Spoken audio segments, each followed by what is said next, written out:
Vamos lá, pessoal, falar hoje sobre uma parte mais de economia, tá? Desculpe o som ambiente, que fica com eco, mas eu vou prometer que o papo vai valer a pena. Por quê?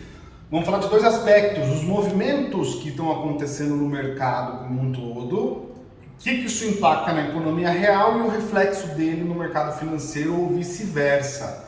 E como isso pode posicionar a carteira de investimentos de cada um. O que a gente vai falar um pouco hoje? A gente vai falar sobre inflação e como isso tem direcionado as políticas públicas brasileiras e essas políticas públicas, principalmente política monetária, como está refletindo no mercado de investimentos.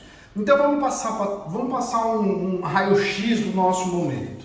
Nós, como todos nós sabemos, estamos passando por um momento de inflação. Diferentemente de outros momentos, é uma inflação. A gente está importando muita coisa que não é só nossa, mas além de ter coisas que é de fora, ou seja, impactos inflacionários vindos de fora, também temos impactos internos nossos. Então, quais são esses impactos? Primeira coisa, muito importante, que o mundo inteiro está sofrendo: commodities, principalmente quando a gente fala em energia e combustível. Europa, Estados Unidos, Ásia, Brasil estamos passando por um momento de dificuldade de energia, ou seja, a pandemia ela desestruturou a cadeia como um todo. O freio e o retorno faz com que haja reflexos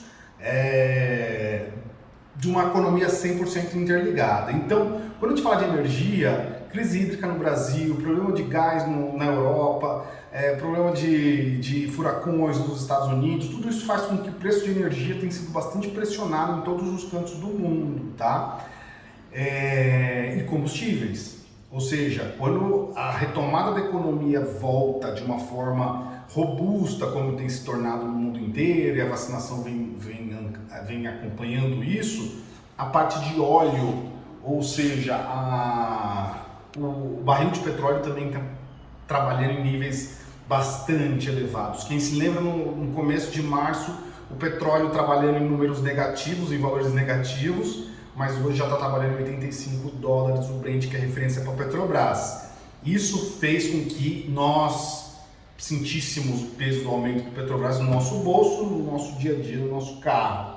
Mas atrelado a isso, gente, a gente tem dois fatores que pioraram muito as nossas condições.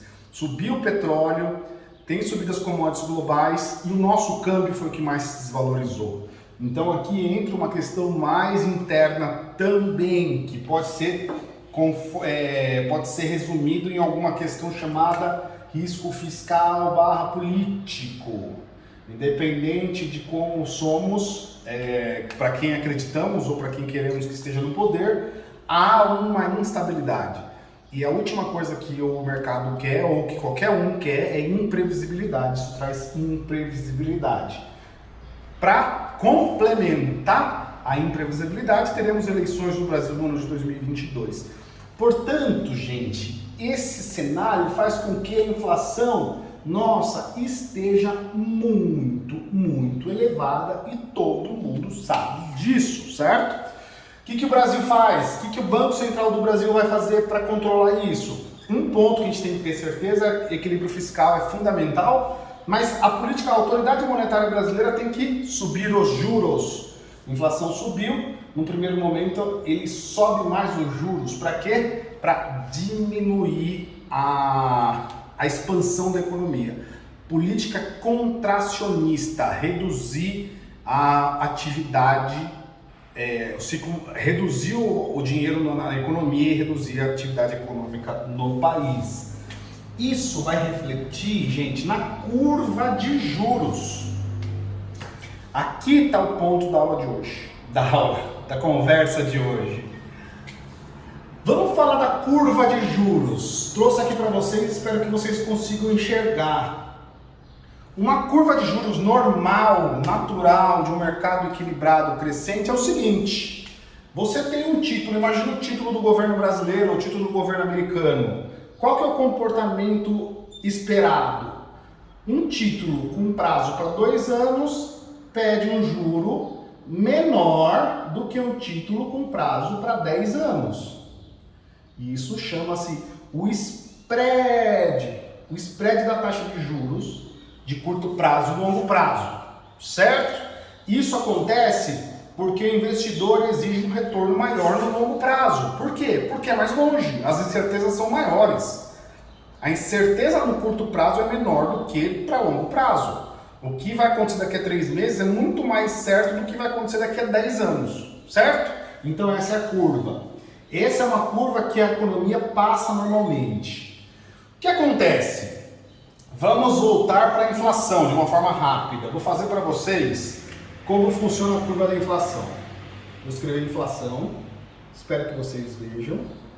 Inflação e os juros. A diferença dos dois é o juro real cobrado, certo? A nossa inflação subiu, está subindo. E os juros estava caindo. Ok?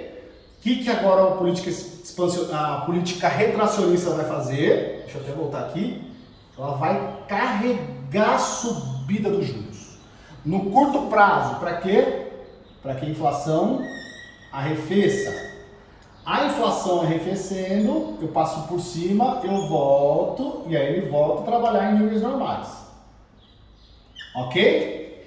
Esse ponto de subida aqui, quando você tem no curto prazo uma aceleração nos juros, o que ele faz? Ele faz a inversão da curva de juros. O que essa inversão da curva de juros significa? Os juros do curto prazo está maior do que os juros de longo prazo. Olha que interessante. Isso faz com que a expectativa do mercado é que vai acontecer uma recessão no curto prazo. Então, quando vocês escutarem que alguns bancos, algumas casas de investimentos, alguns analistas estão prevendo recessão para o ano que vem no Brasil, é por causa da inversão da curva de juros. No mercado americano, que é um mercado muito maduro, muito robusto, a inversão de curva de juros ela tem uma correlação forte, que significa que vai ser um período recessionário, um período de recessão nos próximos entre 3 e 6 trimestres depois da inversão da curva, vem a economia real, ela cai, certo? No Brasil a gente não pode bater no martelo nisso, mas é uma tendência muito grande. O que acontece, gente? Vamos fazer uma análise de produtos financeiros nossos, certo?